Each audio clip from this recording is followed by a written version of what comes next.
Hello everybody, it's day 11 on lockdown, and today I thought I might do a spot of bacon.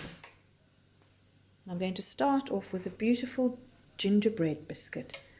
The weather is turning, it's becoming a little bit colder, and it's really nice to have a little ginger biscuit with one's tea whenever we have tea. So what I've got in my pot is some butter, some dark brown sugar and some golden syrup, and this is going to form the liquid to add to our dry ingredients. We just have to melt all this down. I don't want it to burn, so I'm just turning the heat down. Melt it slowly. Again, I do this in the microwave normally, but it's easier for you all to see me do it here. By the looks of it, we might be in lockdown for a bit longer than what we all originally thought. Or maybe we didn't really think that, but we were hoping.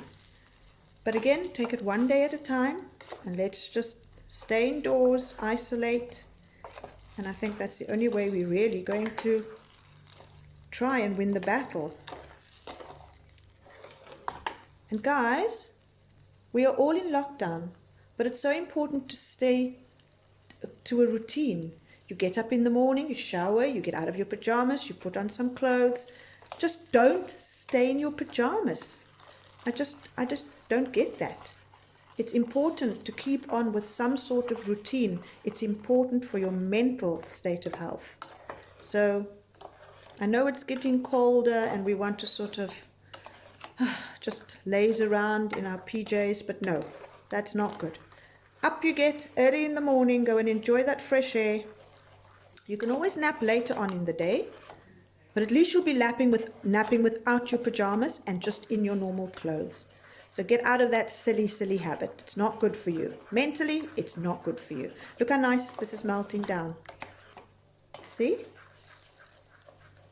And I'm going to move this over to the other side to show you what I have in my bowl with the dry ingredients. Now, I like a really fiery ginger cookie. I like it crisp throughout, and I like it a little bit hot so that it just hits the back of the throat. So I do add quite a bit of ginger, ground ginger, a little bit of cinnamon, just for that hint of cinnamon and for color, and a teeny weeny bit of clove, because clove is such a wonderful aromatic spice that goes together with cinnamon and ginger and mixed spice and all of those. So I add a tiny bit of clove, and my raising agent is bicarbonate of soda.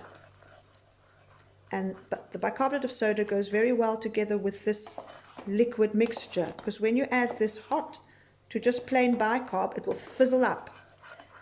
And that is your raising bit in the cookie. So this is melted up nicely.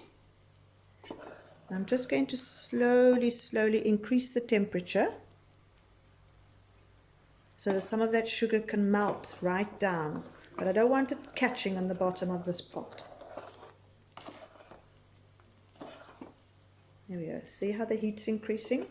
This stuff burns badly, so don't be tempted to stick your finger in. There we go. Turning off the heat, moving this to one side, and hopefully it won't all fall over. There we go. And this is my bowl with all my ginger, my bit of clove, my cinnamon, and my bicarb. And I'm going to just mix that together, just lightly. There we go. Oh, the smell is already beautiful, because of course I've added all that ginger. And then I'm going to make a well in the center, and I'm going to add my liquid. Look at that. That is just beautiful. Take everything out of your bowl. I really don't like it when they leave half the things behind. And now I'm just going to mix up.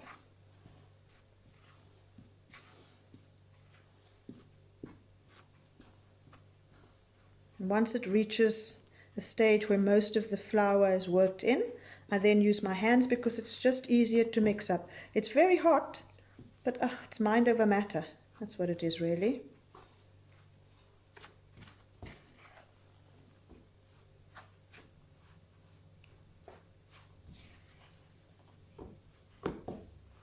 There we go, that's coming together really, really nicely. You know, people forget to use the back of their wooden spoon. And it's such a wonderful part of the spoon because it allows you to press on the surface of the bowl and gather things together. So you're not left with half the ingredients left in the bowl. They are in your mixture. Right, so now I am going to work with my hands. I'm just going to clean my spoon.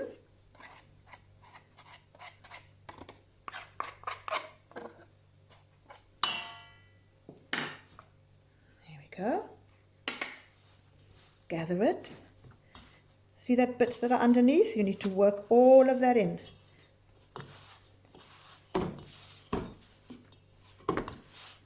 And it's a beautiful soft mixture. So get all those dry bits worked in.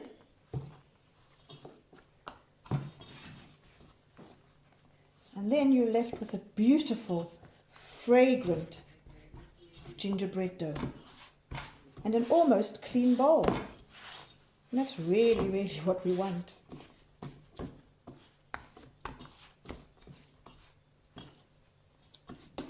Look at that. Now as this dough cools, it becomes harder.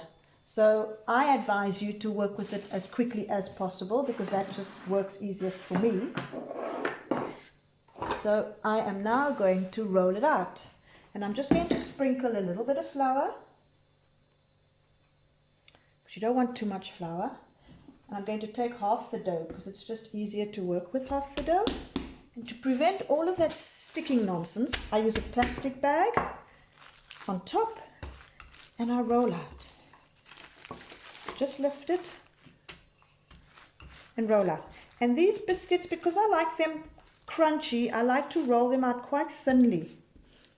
And note, I'm not pressing down. It's just very, very lightly.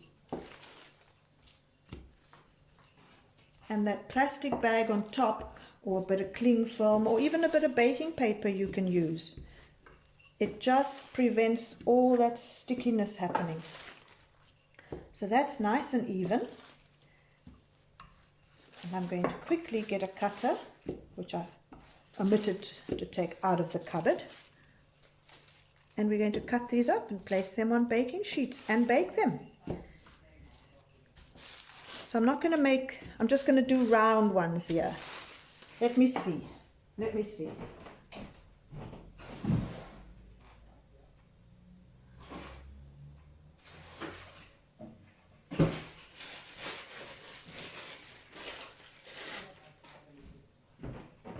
Oh, I'm going to use my grandmother's cookie cutter.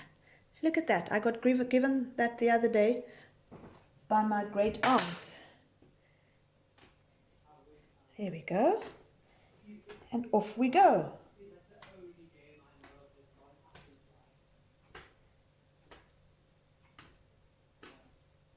And it works so well with its little handle.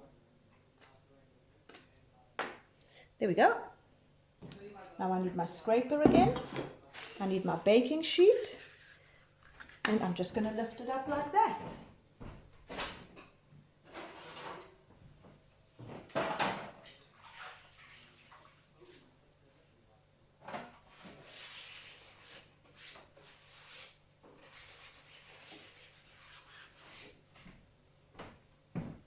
I've got my baking sheet. And let's go.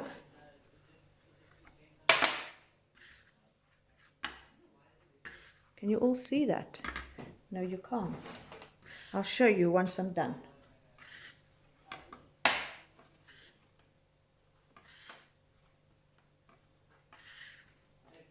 And these are quick to make. They cook quickly. They last forever. You store them in a glass jar.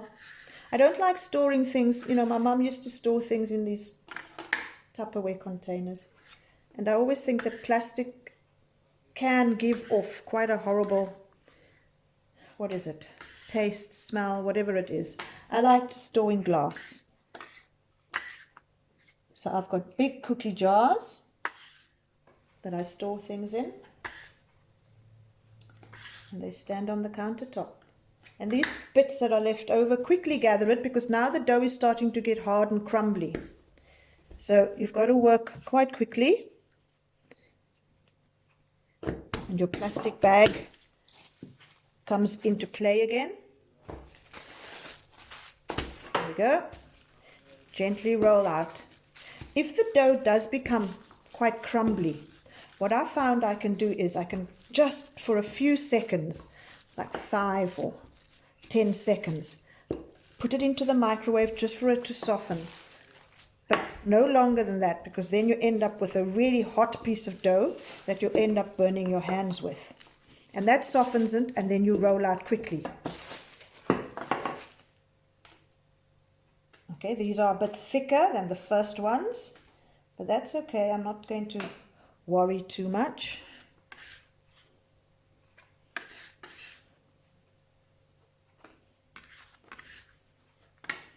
And sometimes the ginger has bits of fiber in it that might look like a bit of hair, but it's not. It's those gingery fibers. And that are my ginger cookies ready to go into the oven. And I'm just going to carry on with the rest of the dough and make a few more. And then I'll move on to the next recipe of the day.